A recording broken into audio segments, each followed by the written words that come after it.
Guys, welcome back to my channel. আশা করি তোমরা সবাই খুব ভালো আছো। আমিও কিন্তু অনেক অনেক ভালো আছি। তো চলো তোমাদের কিছু শেখানো যাক, তাই আমি নিয়ে চলে এলাম আবারও একটা নতুনত্ব ভিডিও।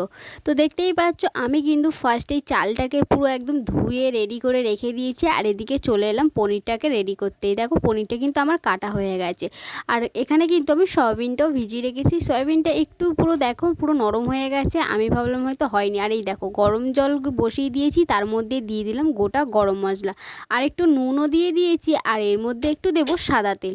তো এটা দিয়ে আমি এখন বসিয়ে দিচ্ছি ভাতটাকে। নিশ্চয়ই বুঝতে পেরে গেছো আজকে তোমাদের সঙ্গে কি ভিডিও শেয়ার করব। হ্যাঁ, একদমই ঠিকই ধরেছো, আমি একদমই বানাতে চলেছি নিরামিষ, একদমই মানে ভেজ ছাড়া আমি একদম নন ভেজ বানাবো বিরিয়ানি। তো এই দেখো আমি কিন্তু এটা গোপাল ঠাকুরের জন্য বানাতে চলেছি, আর এটা কিন্তু গোপাল পুজোর দিনকেই আমি বানিয়েছিলাম। আর এই ভিডিওটা তোমাদের সঙ্গে শেয়ার করব করে আর করাই হচ্ছে না, গ্যালারিতে পড়ে পড়ে নষ্ট হয়েছে, কারণ তোমরা একদমই আমাকে একটু ভালো করে ভালোবাসা দিচ্ছ না। তাই প্লিজ প্লিজ আমার ভিডিওটা ভালো লাগলে অবশ্যই লাইক করে সাবস্ক্রাইব করে পাশে থেকো, আর পুরো ভিডিওটা এখন কন্টিনিউ চলো দেখো। আমি কিন্তু এদিকে ভাতটা বসিয়ে দিয়েছি, আর এই দেখো এখানে কিন্তু তেলটাকে গরম করে একে একে পনিরটা কিন্তু এখানে ভেজে নিচ্ছি। এরপর কিন্তু আমি আস্তে আস্তে সমস্ত যে উপকরণগুলো রেখে দিয়েছিলাম সেগুলো কিন্তু আমি ভেজে নেব। ফার্স্টেই দেখলে পনিরটা কিন্তু আমি ভেজে একদমই তুলে নিচ্ছি।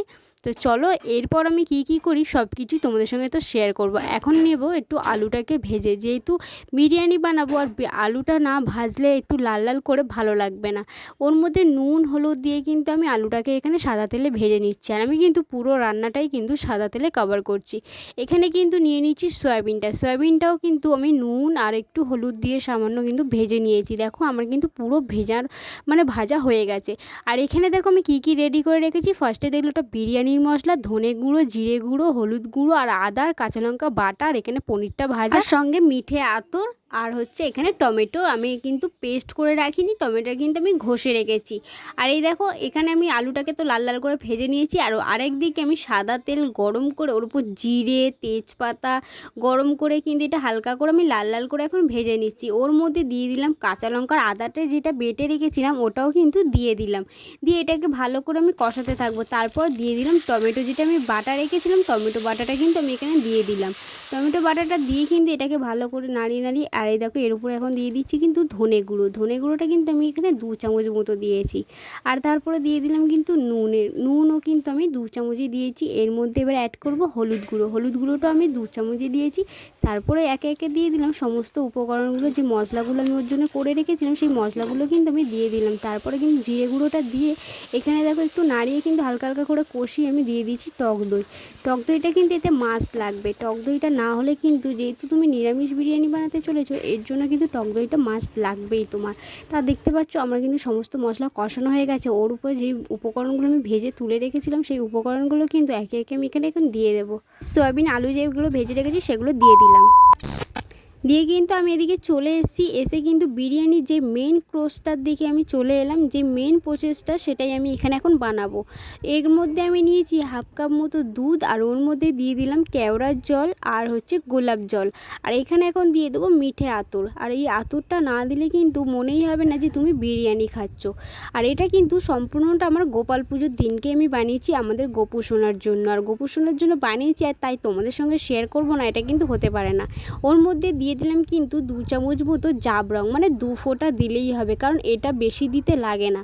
আর এই দেখো একটুখানি দিতেই কত সুন্দর কালার হয়ে গেছে। আর এদিকে দেখো আমি কিন্তু হাঁড়িটাকে যেহেতু গরম করে রেখে দিয়েছি, সব কিছু তো আমার প্রসেস রেডি হয়ে গেছে, তাই আমি হাঁড়িটাকে হালকা গরম করে নিয়েছি, নিয়ে ওর মধ্যে একটু ঘি দিয়ে দিয়েছি, দিয়ে কিন্তু ভাতটাকে ওপর থেকে আমি ছড়িয়ে দিয়েছি।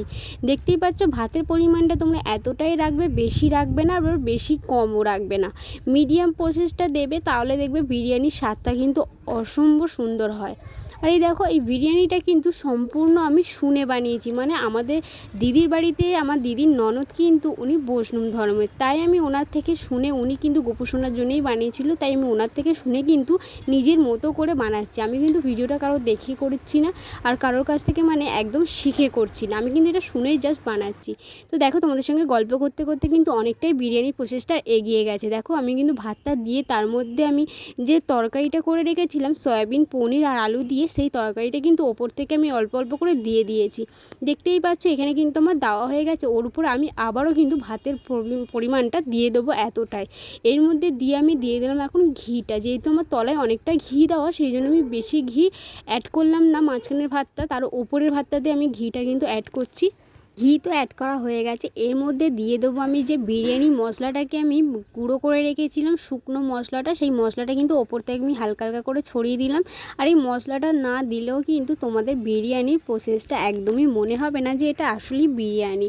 তো এই মশলাটা কিন্তু দিয়ে দিচ্ছি। তার উপরে কিন্তু আমি আবারও একটু তরকারিটাকে অ্যাড করে নিলাম। তরকারিটা কিন্তু অ্যাড করছি, তারপরে দেখো আমি আবারও কিন্তু একটু ভাতটাকে অ্যাড করে নিলাম। প্রথম থেকে বিরিয়ানিটা যে প্রসেসে বানিয়েছি আমি সেই প্রসেসে কিন্তু লাস্ট পর্যন্ত বানালাম, কারণ লাস্টে কিন্তু পুরো ভাতটা দিয়ে কিন্তু ওর উপর আমি ঘিটাকে অ্যাড করেছি, করে কিন্তু মশলাটাকে পুরোটা দিইনি, অল্প দিয়েছি। দিয়ে কিন্তু যে কালারফুল জলটা করে রেখেছিলাম সেই জলটা কিন্তু আমি এর মধ্যে অ্যাড করব। যেহেতু প্রত্যেকটা ভাতের নিচেও কিন্তু তোমরা দিতে পারো, তবে আমি কেন দিইনি, আসলে প্রত্যেকটা ভাতের নিচে দিলে ভাতটা একটু নরম বেশি হয়ে যেতে পারে, কারণ এটা জল জাতীয় জিনিস, জল পেলে কিন্তু ভাত একটু বেশি নরম হয়ে যায়। সেই জন্য আমি প্রত্যেকটা ভাতের তলায় দিইনি, আমি কিন্তু একদমই ওপরে দিয়েছি। আর যেই কালারটা দিয়েছিলাম সেই কালারটা একটু কম হওয়ার কারণে আমি ওপর থেকে মানে একটু ফোটা ফোটাভাবে দিয়েছি। কারণ কেন বলো তো, এতে কী সুন্দর ভাতটা বিরিয়ানিতে এই কালারফুলটা বেশি ভালো লাগে, কারণ হালকা হালকা ভাত হলুদ হলুদ লাগে, হালকা হালকা ভাত সাদা সাদা লাগে। তারপরে কিন্তু কানার মধ্যে আমি একটু আটা দিয়ে সরাটাকে ভালো করে আটকিয়ে কিন্তু আমি একটু দমে দেবো এখন 15 মিনিট পর্যন্ত। আমি এটাকে চাটুর উপরে বসিয়েছি, কারণ এটা ননভেজ যেহেতু, আর ভেজ হলে কিন্তু তেলটা বেশি লাগে, আর আমি কিন্তু ননভেজ বলে তাই কিন্তু আমি এটা চাটুর উপরে রেখেছিলাম। চাটুর উপরে দিয়ে কিন্তু 10 মিনিট পর্যন্ত দমে রেখে দেখো আমার ভাতটা কত সুন্দর হয়েছে, একদম পুরো ঝরঝরে আর হালকা হালকা কালারফুল, হালকা হালকা হলুদ, হালকা হালকা সাদা। এটাই কিন্তু বিরিয়ানির প্রসেসে দারুণ লাগে। আর আমি কিন্তু এখানে তুলে নিচ্ছি গোপোষণার জন্য। আর এই দেখো আমার কিন্তু বিরিয়ানি একদমই রেডি। কেমন হয়েছে অবশ্যই কিন্তু আমাকে কমেন্টে জানিও। আর হ্যাঁ, বাড়িতে কিন্তু তোমরা অবশ্যই ট্রাই করো, ট্রাই করে কিন্তু আমাকে কমেন্টে জানাতে ভুলো না কেমন হয়েছে। রেসিপিটা ভালো লেগে থাকলে প্লিজ একটা লাইক আর সাবস্ক্রাইব করে পাশে থেকো। দেখা হচ্ছে পরের ভিডিওতে, ততক্ষণ সুস্থ থাকবে, ভালো থাকবে, টাটা।